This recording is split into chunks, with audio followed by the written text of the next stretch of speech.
You've seen them on TV and enjoyed their mistakes on YouTube. But have you ever wondered what it takes to be a TV personality? Join us as we tag along with the 33's Dawn Tongish and see what it takes to be a TV news reporter.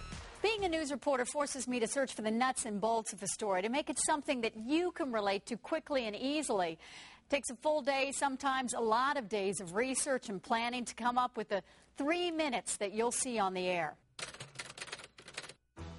It all starts at the pitch meeting, and that's where the reporters huddle up with the producer, the assignment editor, and the news director to decide what stories we're going to cover that day.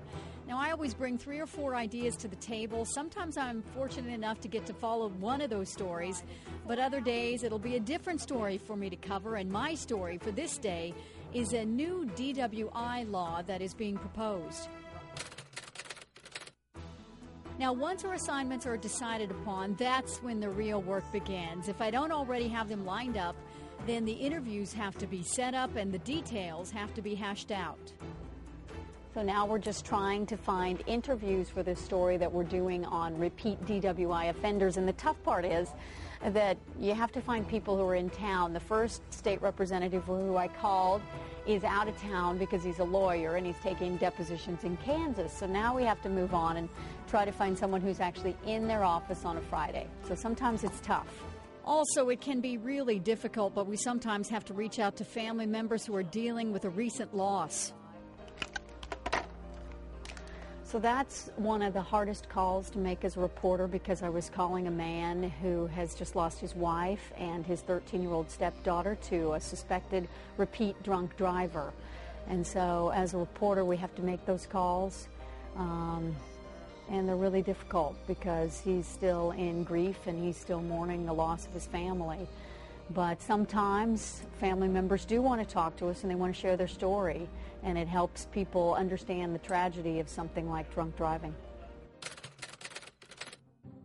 The phone calls continue throughout the day, but we're on our way to our first interview, and this one takes us all the way to Argyle.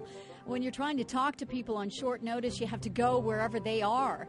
And this man invited us into his home since our story touched on something that's close to his heart. His role in this story is informational.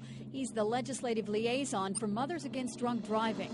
The defendant in this case ignored the law, apparently, and drove in spite of an order that he had against an interlock on the car that he runs. Next, we visited a high school in Argyle where students were still grieving from the loss of one of their own to a drunk driver. Now, their role in the story is the human, emotional connection. They illustrate how this kind of story impacted their life and how it can affect yours. It makes me angry because we will never see her again. After some emotional interviews, I stepped outside to do my tease for the 33tv.com. That's our website. It has news updates and all kinds of other information. Hi, I'm Dawn Tongish, and this is what I'm working on tonight for 5 o'clock and 9 o'clock. I'll also post what I'm doing to my Facebook page.